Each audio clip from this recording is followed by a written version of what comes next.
A gente está chegando então, nossa série de maio, série Maturidade. E nesse momento nós estamos chegando então ao terceiro episódio da série. E a gente vai falar sobre um tema muito interessante, que talvez você já saiba, mas fica meio no intuitivo nosso, a gente às vezes não para dar atenção, sabe? E hoje a gente vai falar sobre o assunto fora do alcance das crianças. É o tema de hoje, nosso terceiro episódio da série Maturidade. E se você perdeu os episódios anteriores, você pode ir no nosso canal no YouTube assistir. Estão lá todos disponíveis para as nossas vidas serem edificadas e abençoadas. Bem, no primeiro episódio que nós falamos sobre maturidade, nós vimos que esse processo ele é imperativo nas nossas vidas, que nós precisamos aprender pelos meios que Deus estabeleceu para que a gente vivencie o amadurecimento. No episódio 2, nós tratamos sobre herança e legado. Nós fomos ministrados sobre a importância de construirmos algo e de não agirmos ou vivermos apenas como sobreviventes, mas como construtores. E nós assumimos, inclusive, ao final da ministração, um compromisso de nós vivermos em Cristo por um legado. E que esse legado marque uma geração, inspirando essa geração a servir a Deus em temor ao Senhor. E hoje, então, nós chegamos no episódio 3, onde nós vamos falar de algo que parece muito óbvio, mas que a gente precisa observar na nossa caminhada, pelo menos em dois aspectos. Um aspecto sobre a perspectiva da nossa própria vida e um segundo aspecto na perspectiva sobre a influência que a gente exerce sobre outras pessoas, a autoridade que a gente exerce sobre outras pessoas. Então, fora do alcance de criança, ilustra muito bem a necessidade de maturidade para administrar determinadas situações. Existem questões da vida que precisam ser administradas por adultos e não por crianças. Eu e você já crescemos ouvindo esse tipo de frase, mantenha tal produto longe do alcance de crianças. Ou você assistindo um programa de TV, já deve ter visto alguém fazendo um trabalho manual, geralmente quando vai cortar alguma coisa ou vai fazer uma experiência, aí diz assim mesmo, olha, peça ajuda de um adulto. Você já deve ter visto isso, já deve ter passado por essa experiência. E o que é interessante é que mesmo existindo coisas que foram criadas, que foram feitas para facilitar a vida da comunidade, a vida das pessoas, mesmo assim é necessário entender que enquanto alguém tem habilidade para manipular isso, para exercer esse cuidado de administrar esses itens, essas ferramentas que trazem facilidade para a vida, essas mesmas ferramentas elas podem ser um perigo na mão de pessoas sem habilidade, pessoas sem experiências, pessoas imaturas. Da mesma forma, acontece sobre situações ligadas à nossa vida diante de Deus. Existem muitas bênçãos de Deus que estão fora do alcance das crianças. E quando eu digo isso, eu não estou falando das crianças, os nossos filhos pequenos que estão lá em cima, mas estão fora do alcance daqueles que são vistos diante do Senhor como imaturos ou como crianças. Ele só está esperando um ambiente de maturidade, a oportunidade para entregar para nós essas bênçãos. E muitas vezes não se trata de falta de oração, não se trata da falta de jejum, não se trata da falta de frequência nos cultos, e sim da nossa falta de maturidade. E isso tem nos afastado daquilo que Deus tem reservado para as nossas vidas. E o apóstolo Paulo fala a respeito disso em Gálatas, capítulo 4, a partir do verso 1. E eu quero ler com você esse texto.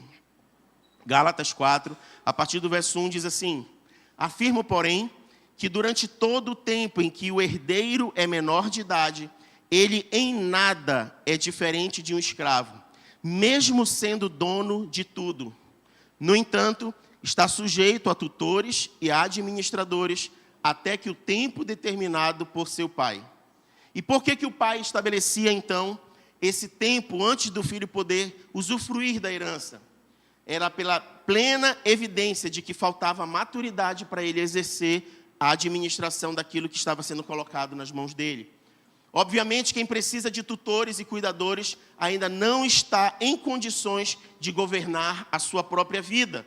E nesse ponto, vale a pena destacar que na nossa sociedade, nós somos incutidos sutilmente por uma mentalidade que se porta de forma contrária a esse entendimento. Talvez eu e você lembremos de alguns filmes, de algumas literaturas, de alguns desenhos, de algumas histórias, em que o personagem ele recebia um comando de alguma autoridade, do seu pai ou de alguma autoridade, e dizia assim mesmo: olha, não faça isso. Isso aqui não, você não deve fazer isso agora. Você não está preparado para isso aqui. E o que a gente observa no enredo do filme, no livro, na história?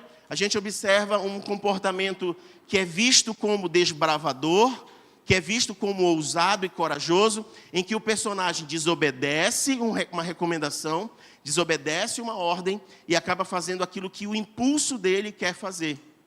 E o resultado é que existem consequências que a gente não consegue mensurar. Mas no filme, no desenho, é posto para nós como um risco calculado e aceitável. E a gente acaba incutindo na nossa mente, então, a permissividade de quebrar princípios e quebrar valores. Quando eu estava escrevendo a respeito disso, eu lembrei muito do filme Como Treinar o Seu Dragão. Assisti muito esse filme, Como Treinar o Seu Dragão.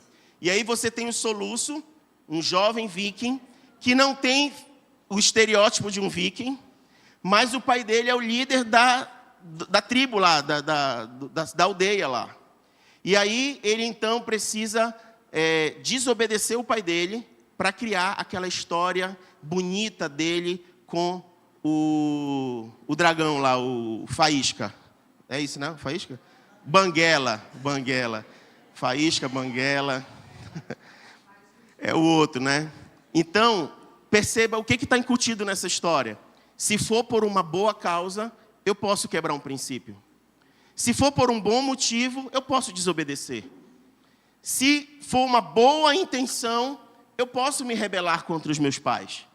E a gente acaba sendo influenciado dentro da nossa cultura por meio dos filmes, das novelas, das literaturas, que tratam esse tema para os mais jovens como um mal aceitável, ou uma rebeldia e desobediência do bem.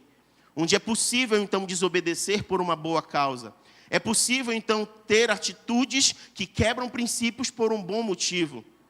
E aí, a gente acaba, então, vendo mentiras acontecendo, roubo, mortes, enganos, manipulações, tudo pelo simples fato de que existe uma causa maior que é boa e aceitável. E a gente precisa ter consciência e entendimento a respeito da influência que a cultura exerce sobre a nossa sociedade e sobre a nossa vida. E a gente precisa estar atento e ter bastante cuidado com esse tipo de influência, porque tem levado as pessoas a quebrarem princípios, a agirem de forma desobediente e desagradar, a sua vida desagradar diante dos olhos do Senhor. E isso tem refletido dentro dos lares, nas relações com as pessoas, nos ambientes de trabalho, nos ambientes de convivência. Porque é tido como um mal aceitável ou algo tolerável diante dos nossos olhos. É para um bem maior. Eu preciso fazer isso por um bem maior. Mas eu queria levar você a ver como Deus olha esse tipo de postura e esse tipo de comportamento. E aí eu queria que você abrisse comigo, então, Isaías 59, 2. Isaías 59, 2. No entanto, são as vossas maldades que fazem separação entre vós e o vosso Deus. Os vossos pecados nublaram e esconderam de vós a face do Senhor. E por isso ele não lhes dará ouvidos. Vai comigo para Provérbios, capítulo 6, verso 16. Provérbios 6, 16. Há 6 atitudes que o Senhor odeia, 7 atitudes que ele detesta: olhos arrogantes, língua mentirosa, mãos que derramam sangue inocente, coração que maquina planos perversos, pés que se apressam para fazer o mal, a testemunha falsa que espalha difamação e aquele que provoca contenda entre os irmãos. Diante desses 2 textos, eu acredito que fica claro para mim e para você que Deus não tolera esse tipo de comportamento. Que Deus não tolera esse tipo de prática, que diante dos olhos do Senhor essas coisas são abomináveis. E a própria Bíblia não abre exceção, ou seja, existe uma razão, um motivo que abre um precedente para eu agir assim. Nós precisamos entender que nós estamos nos relacionando com um Deus que é santo. E em sua santidade Ele não tolera e não permite esse tipo de comportamento. Mas a sociedade tem tentado incutir como algo tolerável e aceitável. E por muitas vezes nós mesmos nos vemos agindo dessa forma.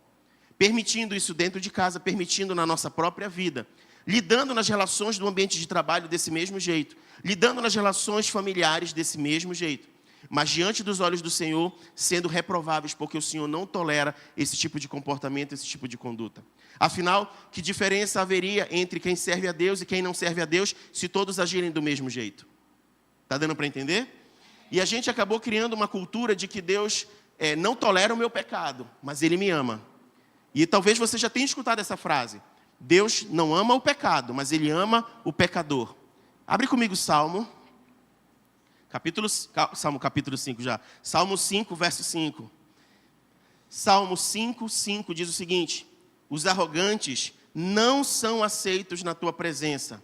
Odeias todos os que agem com maldade. Eu não sei você, mas odiar é o contrário de amar. Então aqui a Bíblia está dizendo que Deus odeia quem age com maldade. E Ele não está falando apenas do comportamento, Ele está falando da pessoa. Quem age, a pessoa, quem age com maldade. Vai para Salmo 11. Salmo 11, do verso 5 ao 7, diz o seguinte. Salmo 11, 5 diz o seguinte: o Senhor prova o justo, mas o ímpio e aqueles que amam a injustiça são odiados por Ele. Sobre os ímpios, Deus fará chover brasas ardentes e enxofre incandescente. Vento causticante é o que terão, porquanto justo é o Senhor e ama a justiça. Os íntegros verão a sua face. E a gente vê então o salmista declarando exatamente uma distinção e uma diferença sobre a postura de Deus em relação às pessoas que agem de maneira que Deus odeia. E a gente precisa entender isso, porque a nossa vida precisa ser mais séria em relação aos olhos do Senhor que estão sobre a terra, procurando aqueles que vivem, que adoram Ele em espírito e em verdade. Aqueles que servem ao Senhor verdadeiramente no seu coração, que não declaram amor ao Senhor apenas pelos lábios, mas que a sua vida testifica que ama ao Senhor. E é certo que a maturidade é um fator determinante para que haja uma boa gestão daquilo que a gente tem para receber. Por isso a criança deveria ser ensinada e treinada enquanto amadurecia, não só fisicamente, mas também emocionalmente. E quando ela estivesse pronta, aí sim, ela seria liberada para usufruir a herança que estava reservada a ela. Lembremos de Jesus, e eu citei isso aqui nas séries anteriores, nos episódios anteriores. Em Lucas 2, 52, a gente viu o desenvolvimento de Jesus e a gente lembrou exatamente disso. Jesus estava no templo conversando com doutores e mestres. Eles estavam admirados pela sabedoria de Jesus. Estavam admirados como alguém tão novo, com 12 anos, conseguia se expressar da forma que se expressava. E aí eu pergunto a você, por que Jesus, com tanta sabedoria, com tanto conhecimento, com tanto entendimento, por que Ele não começou o ministério dele quando ele tinha 12 anos? Porque o próprio texto diz, Ele ainda estava em crescimento. Ele precisava concluir o processo de amadurecimento. E ele crescia então em estatura, em sabedoria e graça diante de Deus e diante das pessoas. Ele cresceu até o momento em que ele foi liberado para cumprir a sua missão. E quando a gente chega nessa parte, ele foi dirigido pelo Espírito Santo e foi levado ao batismo. No batismo ele teve a experiência com o Senhor, ouvindo dos céus que ele era filho amado. Pelo Espírito Santo ele foi levado ao deserto, venceu Satanás e a tentação, e aí ele inicia o ministério. Tudo acontecendo no tempo certo. Jesus iniciou o seu ministério no tempo certo.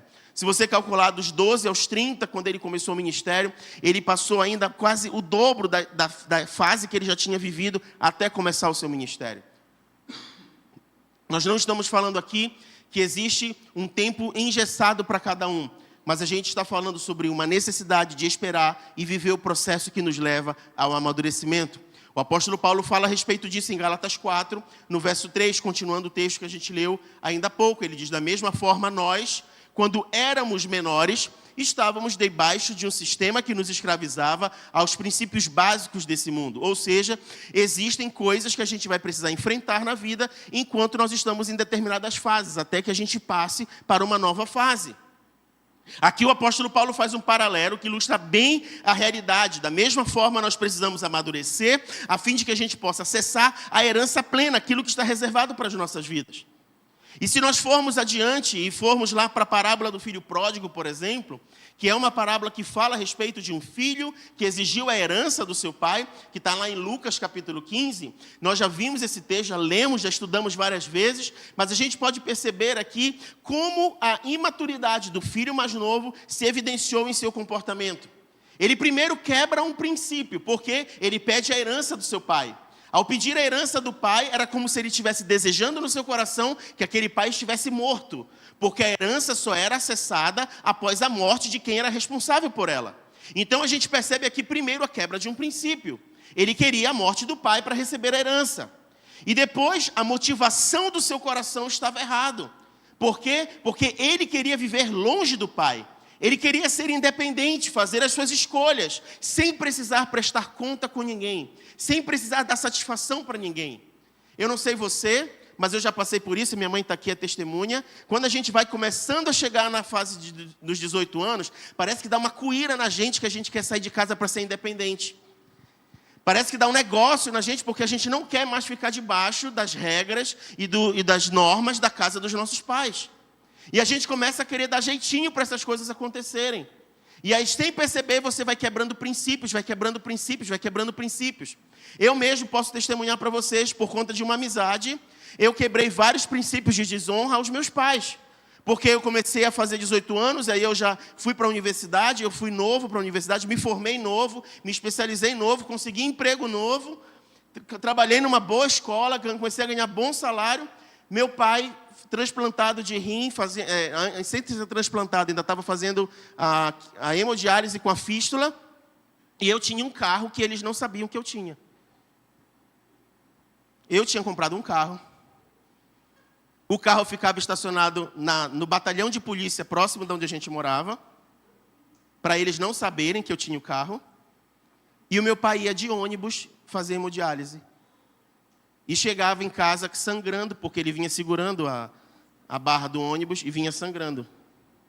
E eu tinha um carro dentro de casa, que eles não sabiam. Por quê? Porque eu queria viver a vida independente. Eu já era maior de idade. Eu já estava emancipado, era o meu direito. E a gente não percebe como a motivação errada do coração pode levar você a quebrar princípios e não adiantar nada. Só é uma evidência de que você não está preparado para a vida adulta. Que você não está preparado para ser um chefe de família. Você não está preparado para lidar com as responsabilidades que a fase adulta lhe demandam.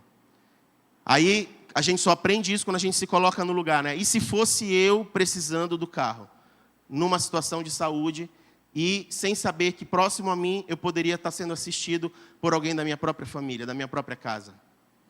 Às vezes a gente não está percebendo, mas esses comportamentos eles estão sendo reproduzidos dentro do nosso próprio seio, dentro do nosso próprio contexto. Qual foi o resultado do filho pródigo? Praticamente a morte. Ele chegou ao fundo do poço. E aí ele precisou aprender a valorizar o que ele tinha e precisou olhar para trás e ver todas as atitudes erradas que ele fez em cadeia até chegar onde ele estava ali. Mas se a gente for avaliar, ele era o filho mais novo. Talvez a imaturidade já estivesse clara pelo fato dele ser o filho mais novo. Mas quando você olha para o filho mais velho e faz uma análise a respeito do comportamento dele, não está muito diferente, não. O filho mais velho, quando ele vê o pai recebendo o filho mais novo de volta, ele agiu no coração dele com comparação em relação ao seu irmão. E ele começou a olhar aquilo que teria mais valor diante do pai. O filho, ele, e ele começou a fazer comparação. Eu nunca tive isso. Eu nunca fui tratado desse jeito. E se não bastasse, ele não considerou o privilégio de poder usufruir os bens e a presença do pai, a presença da família, e ele se queixou disso como se aquilo não fizesse parte da sua história. E entre tantas coisas que é possível a gente aprender com a história do filho pródigo, a gente pode perceber aqui que a imaturidade, ela leva as pessoas a terem comportamentos que são destruidores e que podem acabar com a vida e nos impedem de ter acesso àquilo que a gente poderia ter acesso. Como eu falei no começo, o filho mais velho tinha tudo junto com o pai, mas ele agiu como se aquilo não fizesse parte dele. Era como se ele não tivesse aquilo. Falta de maturidade. Quem pensa que o fato de você receber uma herança te torna automaticamente uma pessoa apta para administrar essa herança, ou cheia de talentos e como se fosse um grande empreendedor, pode estar dando um tiro no próprio pé, e acaba se tornando uma pessoa arrogante, pavimentando o seu próprio caminho de fracasso. Não se trata, gente, de querer acessar aquilo que nos é dado por direito. Se trata de nós estarmos em condições de acessar isso. Não se trata de eu assumir algo porque eu tenho direito diante do Senhor sobre aquilo. Se trata de eu estar preparado e maduro para acessar aquilo. Quantas pessoas estão sendo ensinadas a usar a posição em Cristo Jesus para tomar posse de tantas coisas, mas não conseguem ver como se elas estivessem alcançando isso. Porque não se trata de uma chave que você vira, não se trata de uma declaração que você faz. Se trata de como você está em condições para receber, se você está preparado para receber aquilo que o Senhor tem para lhe dar. E aí a gente começa a perceber então que o crescimento, ele exige tempo, além de ser necessário, ele exige tempo. E aí eu quero te fazer uma pergunta. Quando o Senhor olha para você, o que Ele vê exatamente? Quando o Senhor te olha, Ele enxerga uma criancinha ou Ele enxerga alguém que já cresceu?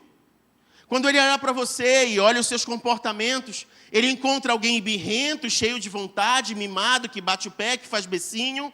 Ou Ele encontra alguém obediente, paciente, submisso à sua vontade? Quando o Pai Celeste olha para você, Ele olha para você como alguém com quem Ele pode contar, em quem Ele pode confiar. Gente, é necessário que a gente cresça espiritualmente. Além disso, a maturidade ela deve ser desejada pelas nossas vidas. Abre comigo 1 Pedro capítulo 2. Vejamos o que o apóstolo Pedro fala em sua primeira epístola. 1 Pedro capítulo 2, verso 2. Ele diz assim: desejai o puro leite espiritual, como crianças recém-nascidas, a fim de crescerdes por intermédio deste alimento para a salvação. Mais do que uma necessidade, o crescimento deve ser um anseio da minha vida e da sua vida. Uma meta que a gente precisa alcançar. O crescimento ele não se dá da noite para o dia. Ele não acontece com um estalar de dedos. É por isso que quando um agricultor ele planta algo à noite, ele sabe que de manhã ele ainda não vai colher o fruto do que ele plantou. Ele sabe que ele vai esperar um processo, um tempo em que aquela semente vai germinar, até que ele possa então colher aquilo que foi plantado. O crescimento requer tempo, tanto nas questões naturais, quanto nas questões espirituais.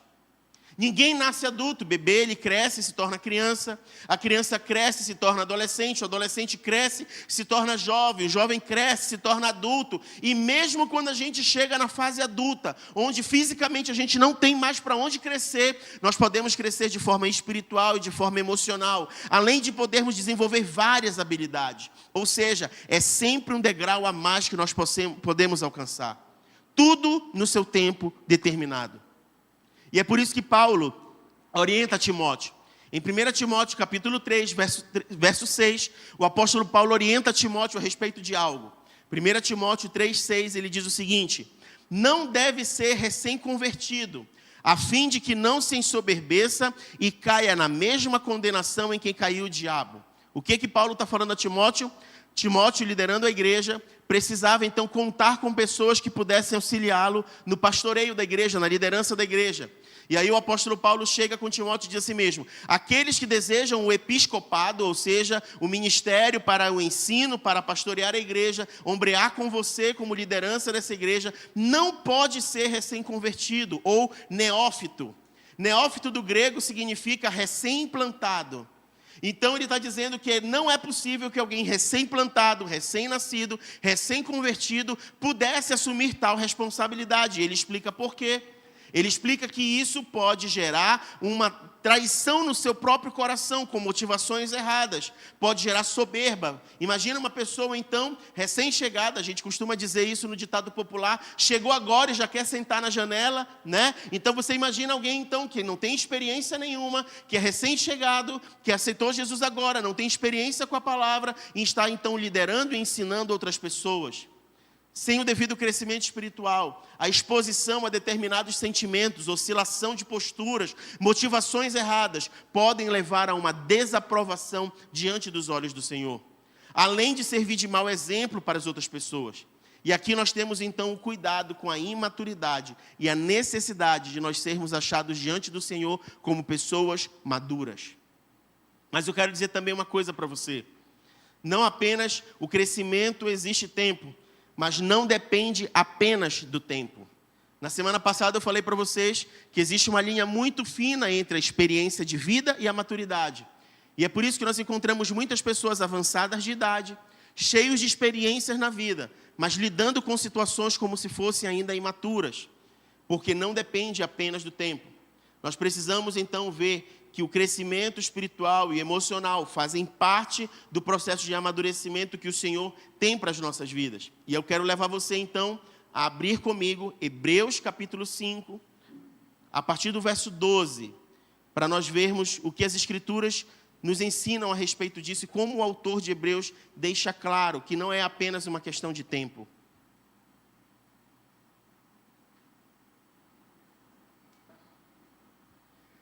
Apesar de que, a essa altura, já devesses ser mestres, ainda estáis precisando de que alguém vos instrua mais uma vez quanto aos princípios elementares da palavra de Deus. Voltartes a necessitar de leite, quando já devias estar recebendo alimento sólido. Segura aqui. Você percebe então no texto que fica claro que havia uma expectativa sobre um grupo de pessoas que, por já terem uma certa história de caminhada, se esperava delas uma postura de quem é maduro. Já se esperava que o alimento deles fosse um alimento sólido, ou seja, até esta altura se esperava isso, mas não, é como se você tivesse voltado a necessitar de leite, como se você não adiantou viver tudo o que viveu se você ainda está se alimentando de leite. Verso 13, ora, quem precisa alimentar-se de leite ainda é criança e não tem experiência no ensino da justiça, mesmo tendo muita idade, aparentemente, e aqui muita idade não significa dizer idade de vida, mas caminhado bastante no conhecimento a respeito das leis do Senhor, da justiça do Senhor, aparentemente não tem experiência nenhuma, mesmo estando exposto a isso há muito tempo. E olha o que diz o verso 14. No entanto, o alimento sólido é para os adultos, os quais, pelo exercício constante da fé, tornaram-se capazes de discernir tanto o bem quanto o mal. Percebe o que diz no verso 14? Que envolve a maneira como a pessoa ela é experimentada na fé. Pelo tempo de fé, eles já deveriam ser mestres da palavra. Contudo, não apenas não tinham condições de ensinar, como também precisavam reaprender o beabá. Muitos vivem em lugar de estagnação espiritual. E aqui no verso 14, ele deixa algo bem claro, que é necessário nós experimentarmos o exercício da fé. E a gente já aprendeu aqui que fé não é simplesmente a questão de crer naquilo que é impossível ver ou a expectativa daquilo que eu espero alcançar. A gente já aprendeu que nas Escrituras nós temos a fé associada tanto a este entendimento, quanto fé ligado à fidelidade. Quando a Bíblia diz, o justo viverá por fé, a tradução no original está dizendo, o justo viverá por fidelidade.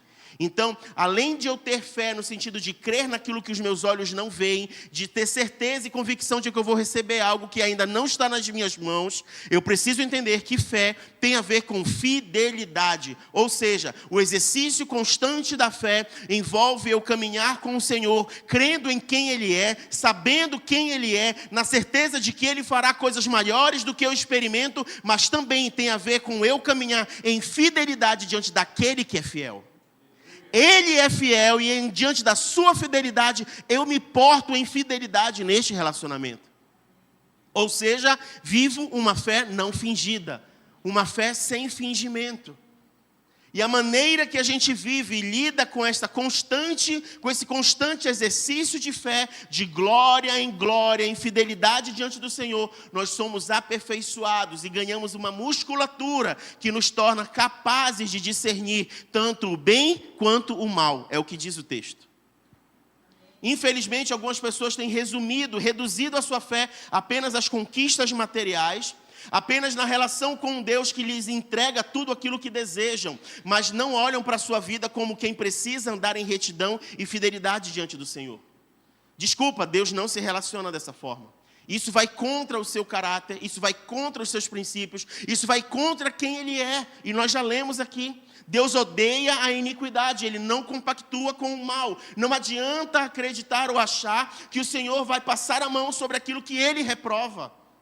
Não adianta. Precisamos viver uma fé sem fingimento, uma fé madura, para que a gente seja capaz de discernir o que é bem e o que é mal, e possamos nos posicionar diante do Senhor. É tempo de crescer. É tempo de deixar de ser criança. E isso é uma responsabilidade de cada um de nós. E existe um imperativo bíblico a respeito disso. 2 Pedro, capítulo 3. 2 Pedro, capítulo 3, verso 17, diz o seguinte. 2 Pedro 3, 17. Sendo assim, amados, estando bem informados, guardai-vos para que não sejais conduzidos pelo erro e sedução dos que não têm princípios morais, vindo a perder a vossa segurança e cair. Antes, crescei na graça e no conhecimento do nosso Senhor e Salvador Jesus Cristo. A Ele seja a glória, agora e no dia do eterno. Amém. É um imperativo, cresçam, cresçam, cresçam. Cresçam na graça, cresçam no conhecimento. Não se trata apenas de uma obra divina e unilateral. Isso envolve a nossa parte. Existem processos com os quais nós devemos cooperar. Deus não vai pegar na tua mão para fazer aquilo que você precisa fazer. Deus não vai fazer no seu lugar aquilo que você precisa fazer. Aquilo que está saindo da sua boca não é Deus que está falando, é você que está falando. Os passos que você está dando para um lugar, é você que está dando, não é Deus que está dando. Então não adianta achar que Deus vai te fazer flutuar e te levar para outro lugar, se é você que está querendo fazer isso. Se são as suas mãos que estão empenhadas em fazer isso. Se são os seus lábios que estão apressados em fazer isso. Precisamos crescer, precisamos amadurecer.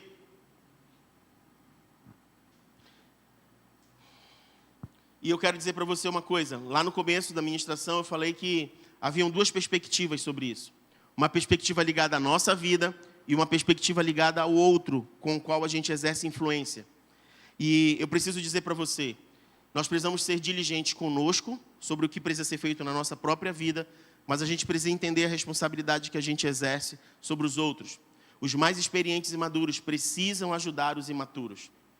Os mais experientes precisam ajudar os inexperientes, para que eles também alcancem maturidade mais fácil, mais rapidamente. E isso é bíblico, e eu quero ler com você alguns textos que falam disso. Tito, capítulo 2. Tito, capítulo 2. Diz o seguinte: Tu, porém, prega o que está em harmonia com a sã doutrina. Encoraja os mais velhos para que sejam equilibrados, respeitáveis, sensatos, sadios na fé, no amor e na perseverança. Semelhantemente, ensina as mulheres maduras a serem reverentes quanto ao seu estilo de vida, não caluniadoras, não viciadas em muito vinho, mas capazes de ensinar o que é bom. Dessa forma, estarão aptas para orientar as mulheres mais jovens a amarem os seus maridos e filhos, a serem equilibradas, puras, dedicadas a seus lares, a cultivarem um bom coração, submissas a seus maridos, a fim de que a palavra de Deus não seja difamada.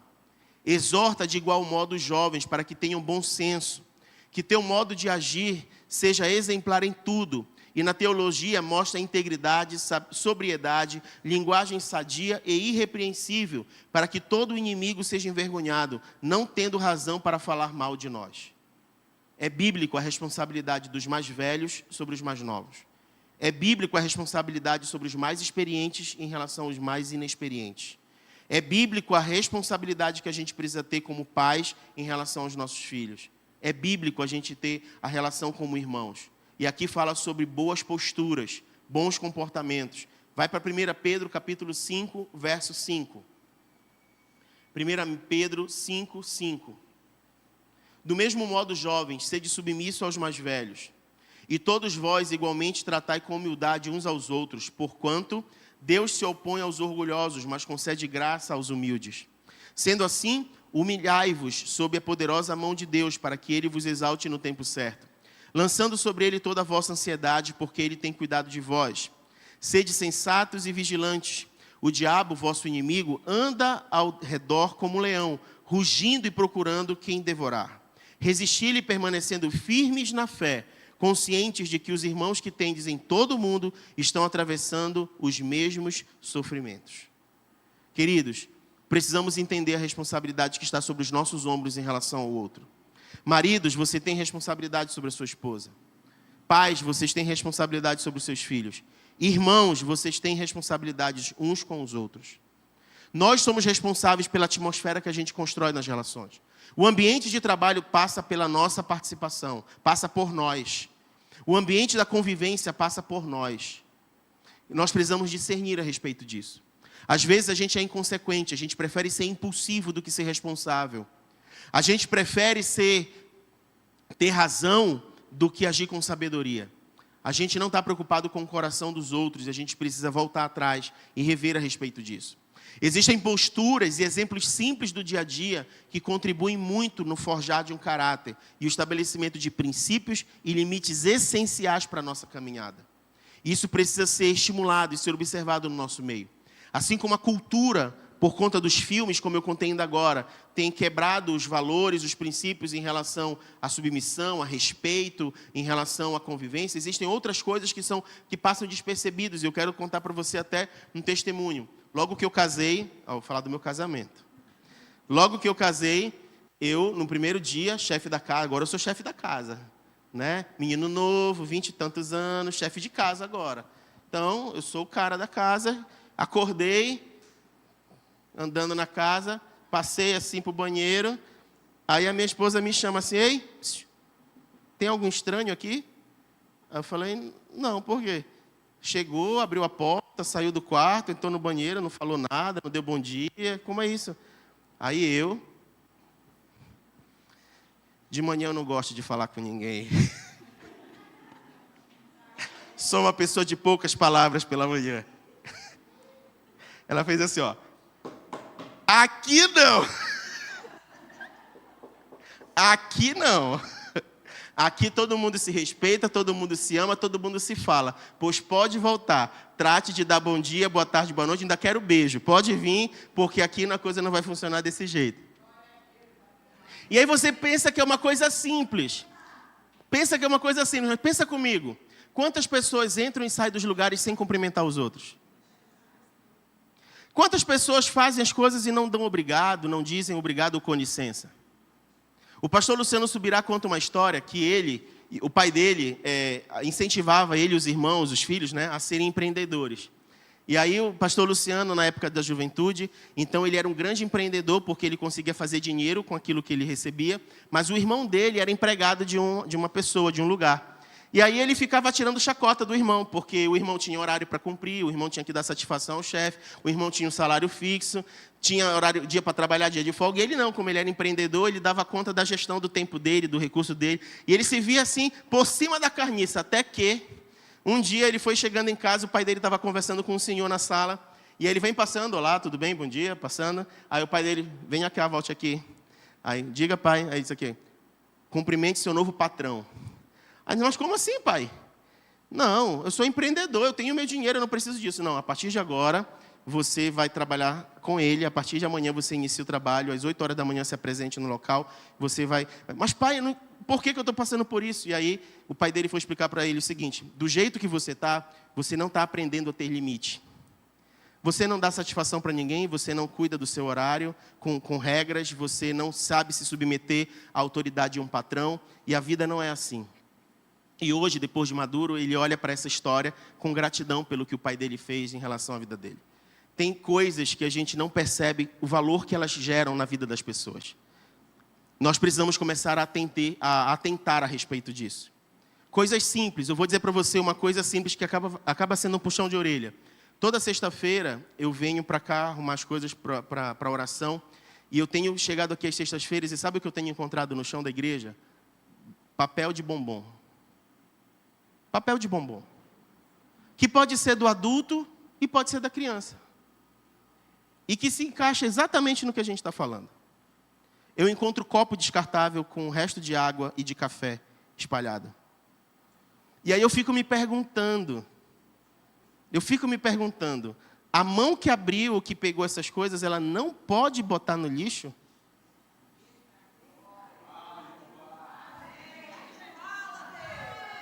Eu não consigo entender. Eu não consigo entender. Mas a gente está vivenciando uma geração que não está dando valor para essas coisas. E os pais estão sendo permissivos. E isso está começando dentro de casa. Coisas simples, gente. Coisas simples. Arrumar suas próprias coisas, arrumar sua cama, não deixar a louça suja. Coisas simples. Que vão refletir diretamente na fase adulta, no respeito ao outro. Vão refletir diretamente na maneira como você lida com o seu cônjuge, com os filhos que você vai ter, com as pessoas que trabalham na sua casa ou que vão prestar serviços para você. Envolve isso, são coisas simples. E isso aqui tem a ver com maturidade. Tem a ver com maturidade. E a gente pode não estar percebendo o que está acontecendo, mas essa nova geração, ela está se perdendo. E se os pais e aqueles que exercem influência não se posicionarem, daqui a pouco quem vai estar ditando as normas dentro de casa são os filhos e não os pais. E os papéis vão se inverter por falta de clareza bíblica e de ensinamento daquilo que o Senhor espera que as coisas aconteçam. O último texto que eu quero ler com vocês é Efésios capítulo 6, verso 1, e você já pode ficar de pé. Efésios capítulo 6, verso 1. Diz assim: filhos, obedecei a vossos pais no Senhor, porquanto isto é justo. Honra a teu pai e a tua mãe, e este é o primeiro mandamento com promessa, para que vivas bem e tenhas vida longa sobre a terra. E eu quero fazer uma pausa aqui. A Bíblia diz que se um filho quer viver muito sobre a terra, se ele quer ser bem sucedido na terra, se ele quer ter vida longa na terra, se ele quiser viver bem e em paz na terra, ele precisa honrar um mandamento do Senhor, que é honrar pai e mãe. Significa dizer que o oposto disso também é verdadeiro. Quem não honra pai e mãe, não vive bem, não tem paz e não vai durar muito tempo nessa terra. Então, se você quiser viver pouco, é só continuar desonrando o pai e a mãe, que rapidinho você vai embora. Mas se você quiser viver uma vida longa, honre seu pai e sua mãe. E olha o que diz o verso 4. E vós, pais, não provoqueis a ira a vossos filhos, mas educai-os de acordo com a disciplina e o conselho do Senhor. E antes que os filhos usem isso aqui, como se eles usam, quando eles usam o ECA, né? Não sei se você já ouviu, mas o filho diz assim mesmo: olha o ECA, larga esse cinto, olha o ECA, né? Antes que eles venham com esse texto dizendo olha o ECA para a gente, o texto, quando você vai para o original, que fala sobre os pais não provocarem os filhos a ira, ele está falando aqui, essa ira não é de chatear o filho, como se você não pudesse chatear o filho. A ira aqui é quando você desconstrói uma imagem de respeito diante do seu filho. Essa que é a ideia. Ou seja, pais, não sejam mau caráter diante dos filhos de vocês. Não deem mau exemplo. Parem com esse negócio, faz o que eu digo e não faz o que eu faço. Ou seja, provocar a ira ao filho é quando você decepciona seu filho porque você é um mau caráter. Porque você não trata bem e com seriedade as coisas que precisam ser tratadas. É isso que o texto está dizendo. E aí, ele recomenda aos pais o seguinte: mas educai-os de acordo com a disciplina e o conselho do Senhor. A disciplina porque é necessário ter limites. A disciplina é porque o Senhor corrige a quem ama, e nós precisamos corrigir porque nós amamos os nossos filhos. Mas também nós precisamos seguir o conselho do Senhor, para que a gente não seja puramente humano e não gere no coração dos nossos filhos o temor do Senhor, para que eles entendam o que está sendo construído de caráter no coração deles. Nós precisamos amadurecer, queridos, e exercer o nosso papel. Nós precisamos assumir as nossas responsabilidades e colocar as coisas em ordem no seu devido lugar. Afinal de contas, existem coisas que estão fora do alcance das crianças. Então, nós não podemos ser negligentes e nem omissos. Nem conosco, continuando como crianças, e nem com a próxima geração, não deixando que eles cresçam.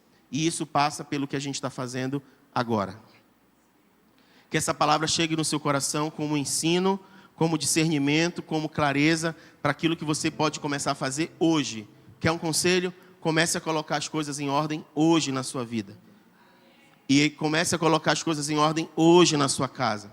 Aos jovens que estão aqui, vocês estão tendo a oportunidade de serem instruídos coisas que nós não fomos instruídos na nossa época. Aos adultos que estão aqui, sempre é tempo e oportunidade de nós revermos os nossos conceitos, os nossos valores. Sempre há uma chance de nós mudarmos a nossa história de vida. E essa mudança começa hoje. Amém?